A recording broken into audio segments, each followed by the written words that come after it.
So, going back to an old statement, one that I've said a couple of times now, but when we look around and see things we do not like, then we have to ask ourselves why. But today I want to focus on why do I care? Not in a flippant way, but seriously.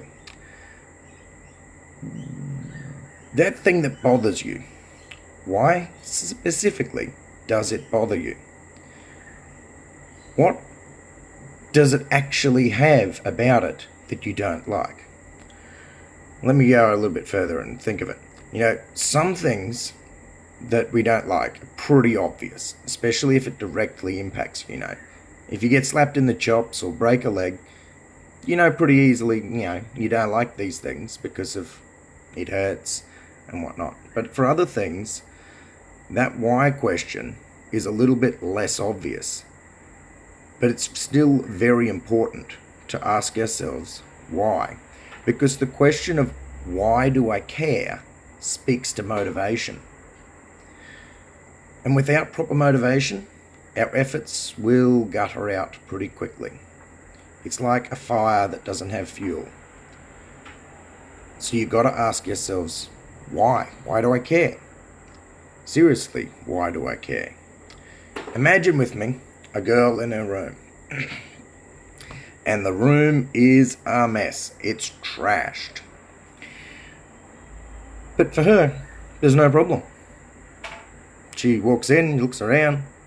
Maybe she actually just doesn't even really see it. It's so low on her priorities that she just doesn't even see it's there. She just straight up doesn't care. It's for her, it's not a problem. See, when I say don't care here, I don't mean it in a bad way. I'm talking about her motivation.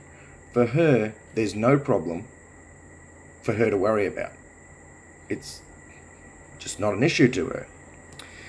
But then her mum comes in, calls the room a disgusting pigsty, and demands that it be cleaned up, or else.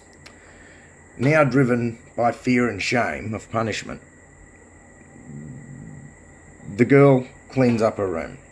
Right? But, question, is that actually going to hold in the long run? Right?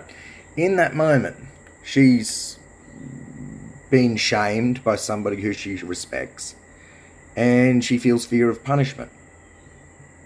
But that shame will go away as soon as she feels a bit depressed about something, or far more likely, just something else seems more important than that shame, and it stop being a factor to motivate her.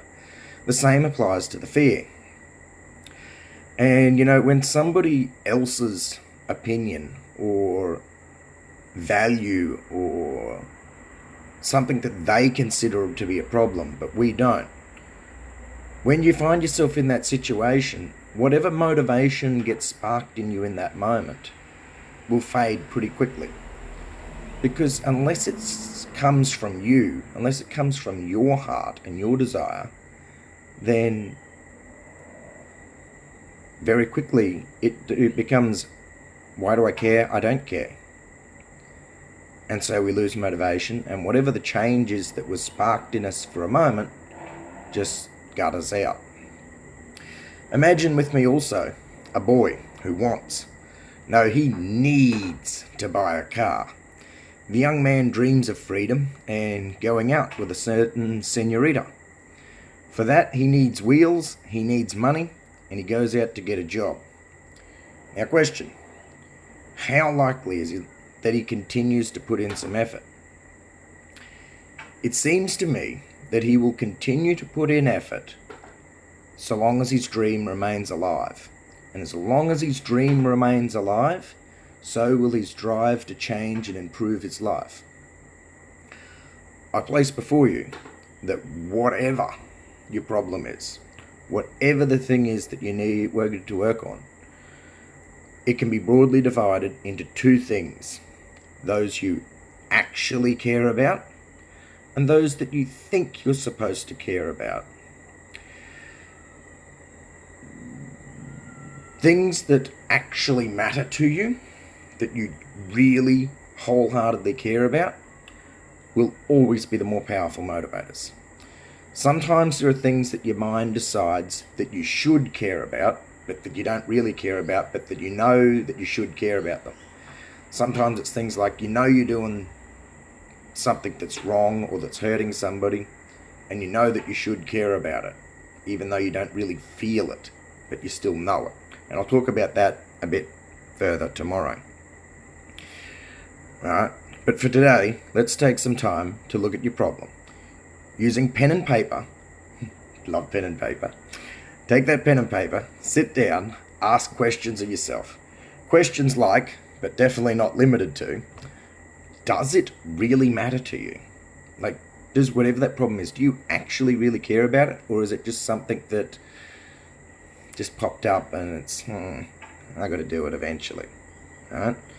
Does it matter to other people? How much do those other people matter to you? Is the change actually worth the effort it will take to make that change?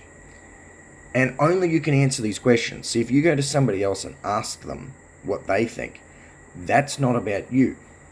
That's their opinion, their motivations. What is your personal motivation? Why do you feel that this needs to change? But be very careful in it though. Emotion is extremely untrustworthy. Any decision, any thought process based or started on emotion, it's very easy for it to go wrong. And it's very easy for your emotions to flip back and forth. So maybe take some time. Think about it, write it tonight and tomorrow. Take some time to sleep on these things, and that way you'll get a more broad and realistic appraisal of how you're actually feeling and asking ourselves, why do I care?